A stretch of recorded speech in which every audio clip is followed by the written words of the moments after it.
When I look at the weight and the composition on this, I feel like we're missing something here. So, the first time that I saw this movie poster, I couldn't believe it. I would assume the car is CG.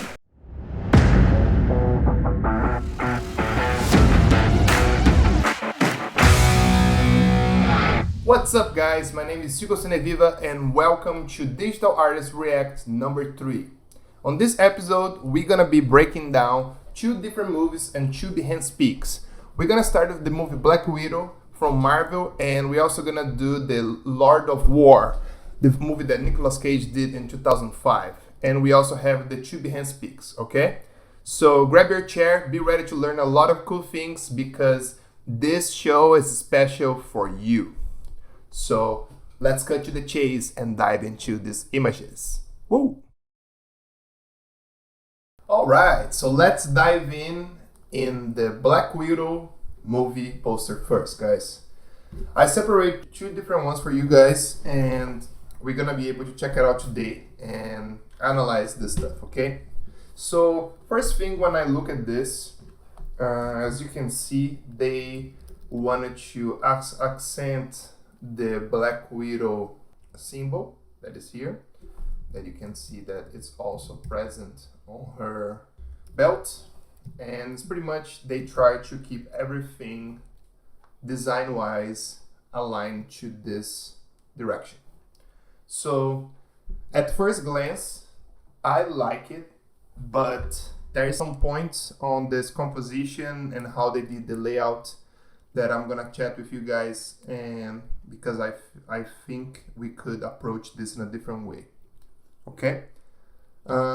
Congratulations to everybody that worked on this. Like I always say, we're not here to bash anybody. We're just here to be more analytical and see if, for example, I was presented with a job like this, that's how I would react and how I would conduct the job. Okay.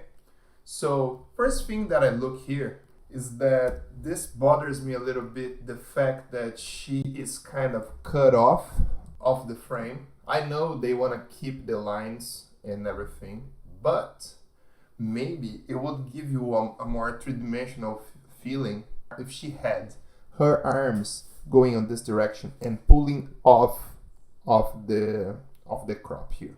And for example, you could put a lot other elements here. Maybe the city could continue here. Maybe you could have a helicopter, but it would be a little more fade out. So I think this way you would present a more three-dimensional piece. And I think just with that change, it will take the artwork to a different level. Okay, so now let's analyze a little more and see what we could do a little different. When I look at the weight and the composition on this, I feel like we're missing something here because you have this three part here. This guy is the villain of the movie, so spoilers, sorry. You have all the widows back here. That's cool. I would make this, for example, on Easy Fix would be making this helicopter brighter and more on the color scheme of this, the people here, or even just blasting the highlights this way so you could have here a little better and bigger so you would recognize from far, and I believe that would read much better. Another thing that I noticed is like they have this effect here going on this side, but they don't have it here on the other side, so that kind of confused me a little bit. I would make it both sides or make it slightly different. Maybe this hot highlight would be here or maybe here, just to follow the same line design on everything. And if we could not move her arm going here, I would expand the crop to here, so you have all this area here more to work on, and I would do something here and here. Another thing that I was thinking about when I look at this poster is that it feels, for me, my personal opinion, it feels very monochromatic.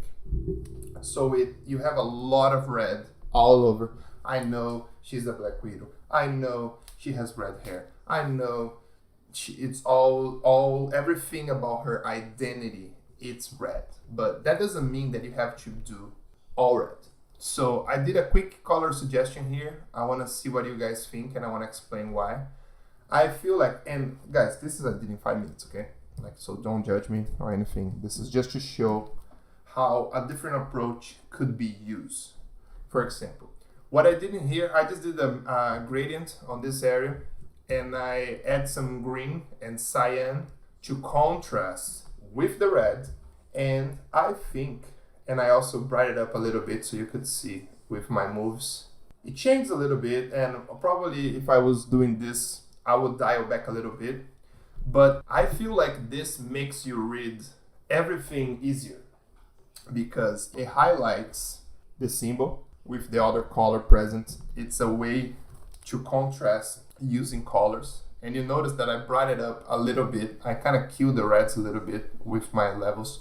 And I think it helps to ground the poster a little better because you have a little change of scenery. Like it's not as red, you know what I mean? So I feel like this would be a better solution for this. But the movie poster is amazing. I really enjoyed the movie. I like the story of the movie too. And yeah, that's it for this, guys. Let's look at the other one. All right, this is the other one of the series. This has a much more illustrated feel, maybe because it's a little low res. And you guys have to understand, like usually when I'm looking for this stuff, I try to find the official trailer, but sometimes they have so many different posters that I try to get one or two just so we can see and we can analyze and try to discover what they did pretty much on the production. Because sometimes it's sent to other studios. There's like 3 or 4 different artists working, artists with different styles, artists that does illustration, artists that do Photoshop work. So it's hard for me to know exactly how was the production. So looking at this, again, you see the symbol being highlighted. And what I like about this is that they were able to create a lot of contrast, having this in white, having her in gray, not in white, in gray, not in red. You can see that her hair, if you compare to the other one, her hair was much red. So I feel like this one was a little enhanced. Oh, just another detail here. I really like this rim lights on the people. Really well done. It gives you a really nice feel. This guy looks amazing. But let's go back to the other one.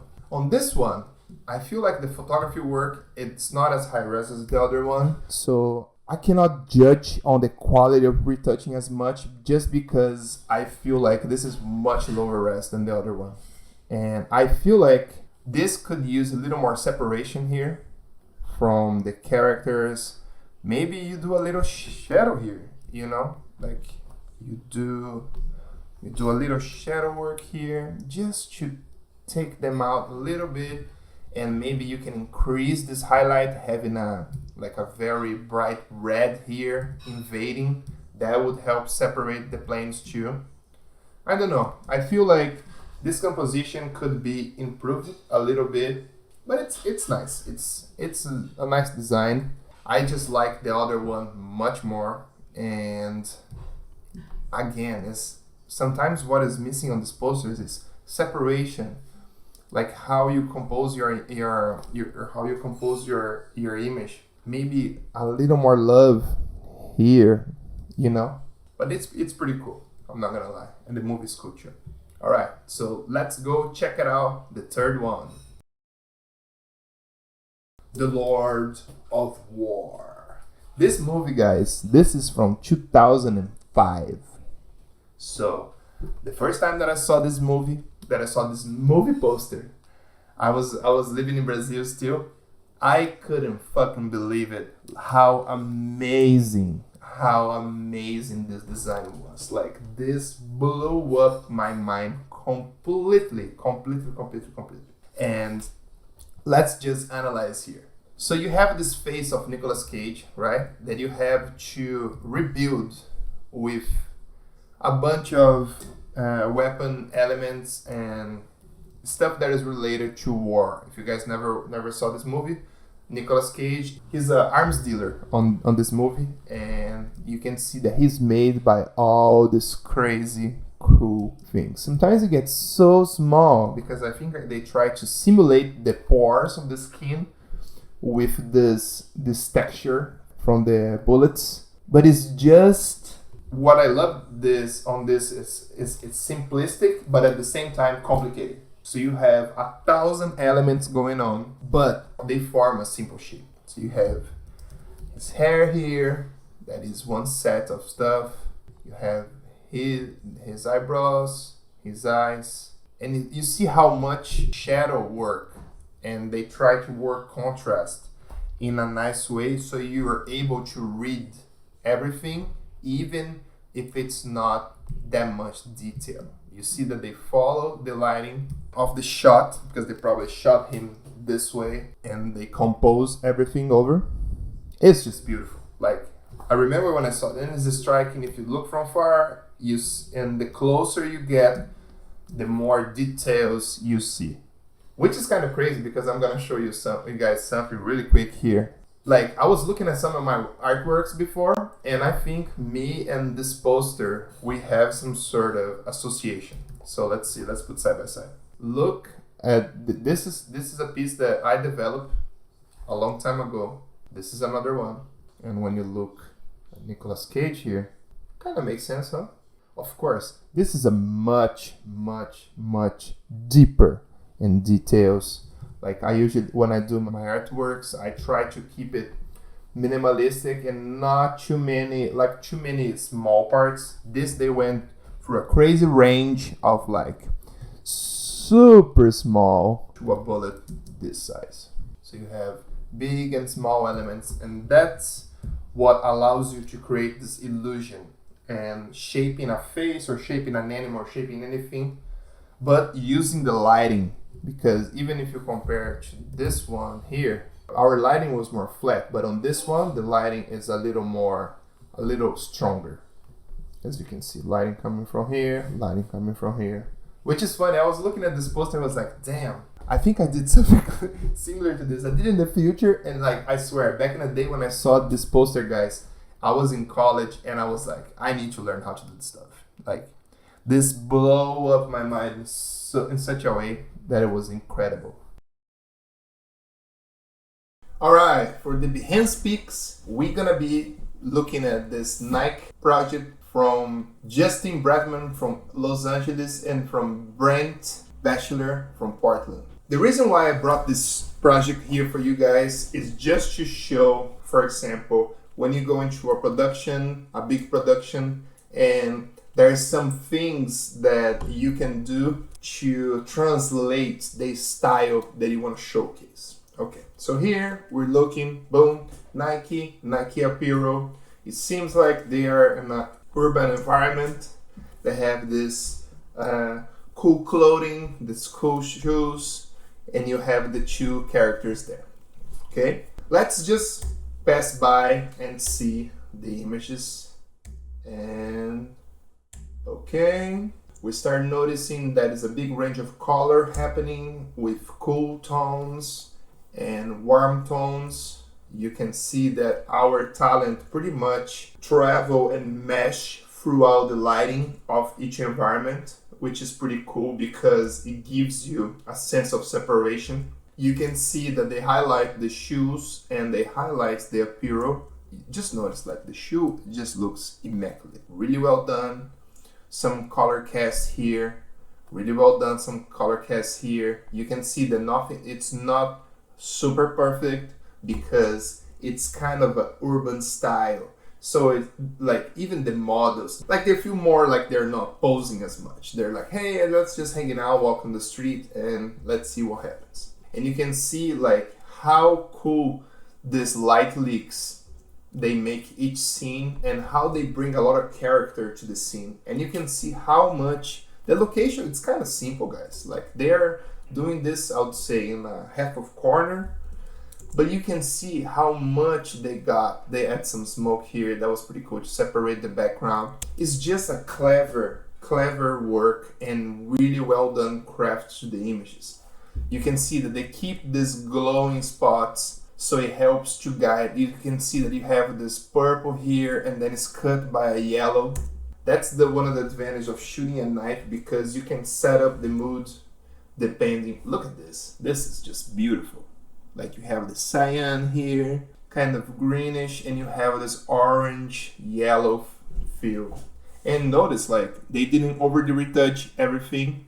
Why? Because this, it's kind of a, I don't want to say grunge, but it's more like an urban style campaign that show this appearance and show the shoes. For example, the shoes looks very nice. This one is a little dirty here, a little dirty here, but I don't see as a problem. I don't see as a problem this being perfect, this needing to be perfect, because they wanted the models to be in a relaxed state, and it looks natural. I believe that was kind of the, I don't know, Justin and Brad, you guys can comment here on the comments and give us a little bit more of the project, but just look how beautiful this looks. Like, it's like almost like every shot, every place that they move on the location, it becomes a new set. And look how they use the architecture to just separate these parts. It's just beautiful work, guys. I really like this project. And when I saw, okay, so let's resume this. Why this looks so good? First of all, creative approach, location, nice. You have this color leaks happening that can be natural because of the lighting of the street, that can be from neon signs like this, that can be from neon sign, and it's just how everything is blending. They're probably adding some color gels to do the shooting, but you see, like, nothing is over retouched because it's not supposed to. It's supposed to feel a little gritty. It's supposed to feel real.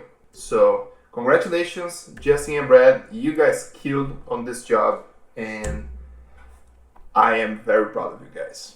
All right, so let's look at the next one.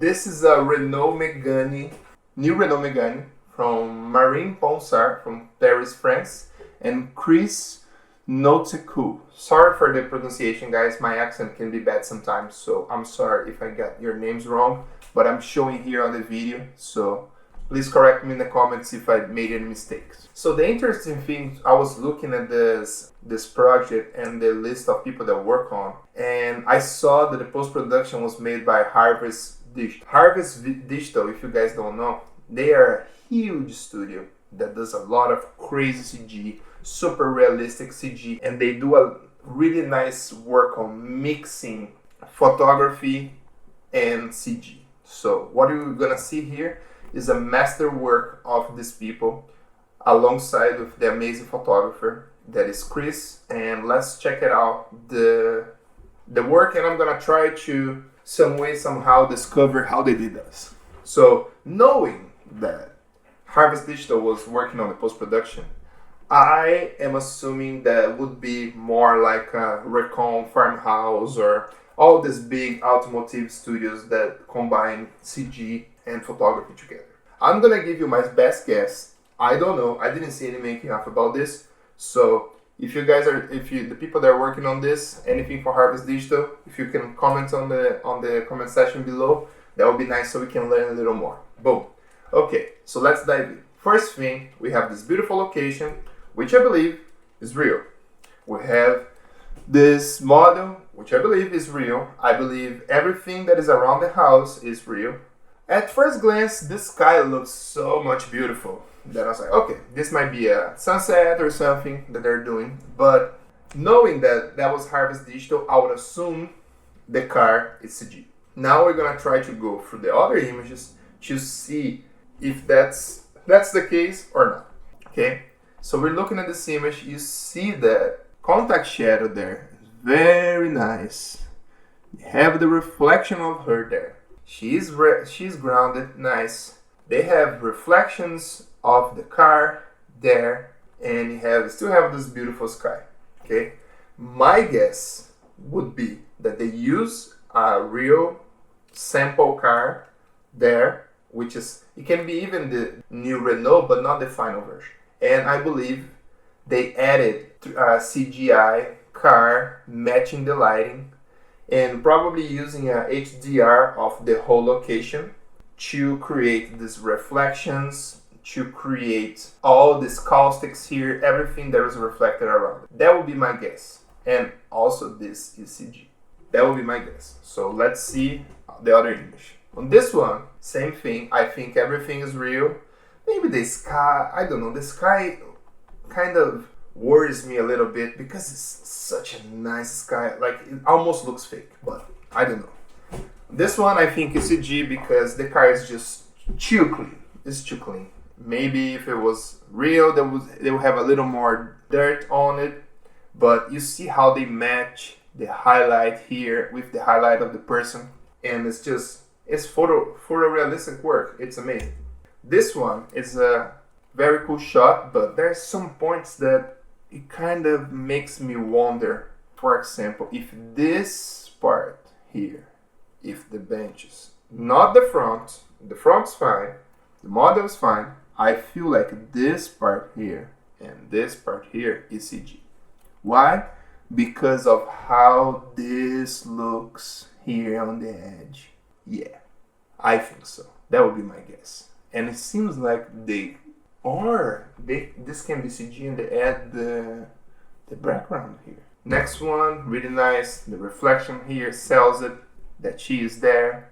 Yeah, they have the reflection of the sky on the car. Yeah, this is such a great CG. Oh my god, that it tricks my brain. It's like sometimes I think it's real, sometimes I think it's CG. But let's see. Okay. So I believe the sky is CG. Wow, this is amazing. This is kind of this shot. So this is CG for sure, or this is a plate and they put on the sky because the sky looks too dreamy for me to look realistic. Okay, nice. You have the reflections here. Everything looks good. You have a little halo here around him, and you can see this halo here that I'm talking about, where he's a little sharper than the rest. That can be because I'm just looking at the other lines here to see if there's any line as sharp as that one. Well, this one seems like to be a little sharp too, but you can clearly see that this line is way sharper. So maybe the ground and the car are CG, because even here you see that the edge work, or they cut off the guy and put him here. I don't know, but the edge kind of tells me something. I don't know. This is a good thing. Oh, look at this work. Yeah, they are really good, guys. They probably were in this location too for a long time. Nice. Yeah, this is probably all CG. Nice. This is a really nice car. Remember we talked about light leaks with the Patrick Curte last time? I really like this shot. Okay, this is for sure CG here because I saw this in some other reference that I saw before. So I would assume that is CG car and CG frame. It's just easier for me on having an angle like that. This one, it can be. I don't know. She looks a little out of focus here, so she's dropping. I feel like they photograph her, they change the sky, they drop a different sky. I'm just guessing, guys. I don't know. And I feel like she was photographing the location, but they cut off this part starting here because you can see there's an edge feather shifting happening. That this looks a little more sharp here than here, for example. So I feel like they cut her off and they probably dropped the ground. I don't know. This is my best guess, guys. This is such a good work. It's hard. Same thing. I don't know. I would love to hear from whoever produced this because this is such good work. This one kind of makes me feel like they add this background. I don't know. Okay, that's the shot that we saw before. They probably they model everything and controlling the lighting, or they are making two different separate plates and retouching them individually, which could also be another approach to this. Wow. Yeah. Congratulations, guys. Let me just show your name again. Mr. Marin Ponsar and Chris Notkuman. Congratulations. Your work is just insane. Oh my god. I'll leave my like there. Alright guys, I think that's it for this episode. And just a quick reminder for all you guys, our viewers, please interact with us. Like if you see any work on Behance that you'd like me to analyze, or any movie posters, anything that you think is interesting, that's kind of mainstream or whatever, you know, if you feel like it's good, send it to me. We would love to hear from you guys so we can keep improving the show. Okay? I'll see you guys next week with episode 4.